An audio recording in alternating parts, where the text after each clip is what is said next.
नमस्ते। आज हम बात करने वाले हैं फ्लेक्सिबिलिटी और मोबिलिटी के ऊपर।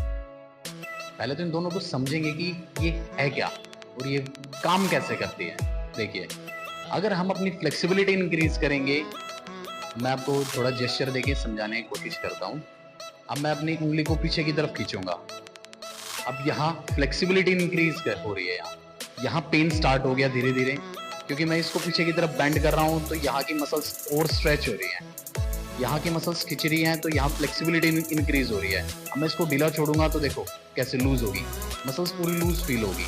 तो फ्लेक्सिबिलिटी, अगर हम सिर्फ फ्लेक्सिबिलिटी को इंक्रीज करेंगे तो सिर्फ हमारी मसल्स जो हैं वो और स्ट्रेच और लूज हो जाएंगे, पावर इंक्रीज नहीं होगी।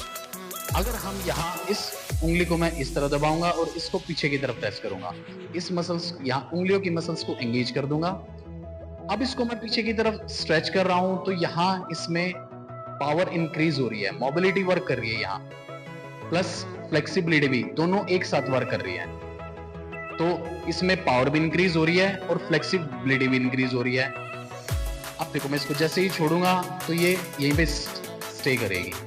अब यहाँ इसमें पावर भी इंक्रीज हो रही है और मोबिलिटी भी वर्क कर रही है, फ्लेक्सिबिलिटी भी इंक्रीज हो रही है। अगर हम सिर्फ फ्लेक्सिबिलिटी के ऊपर काम करते हैं तो उससे हमारे जॉइंट्स और स्ट्रेच हो जाएंगे, सारी पूरी बॉडी की। हाइपर एक्सटेंडेड नी क्रिएट हो जाएगा, हाइपर एक्सटेंडेड एल्बो क्रिएट हो जाएगी।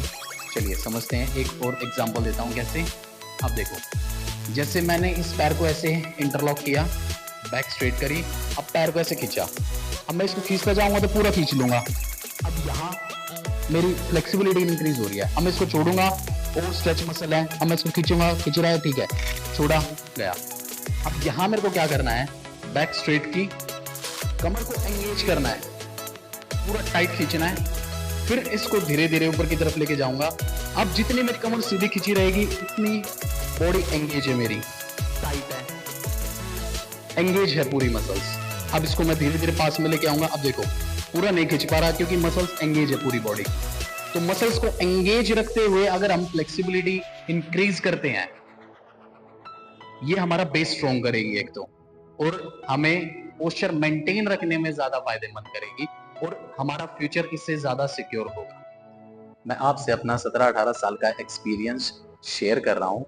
मैंने इसमें एक चीज देखी कि जो बच्चा फ्लेक्सिबिलिटी के ऊपर वर्क कर रहा है उनके जॉइंट्स और स्ट्रेच हो गई, नी हाइपर एक्सटेंडेड क्रिएट होने लगे और पेल्विक रीजन आगे की तरफ भाग रहा है, तो उनके स्ट्रक्चर में थोड़े थोड़े चेंजेस आ रहे हैं। तो आपसे रिक्वेस्ट है कि आप इसके ऊपर वर्क करें, मोबिलिटी के ऊपर ज्यादा वर्क करने की कोशिश करें। चलिए मिलते हैं नेक्स्ट वीडियो में।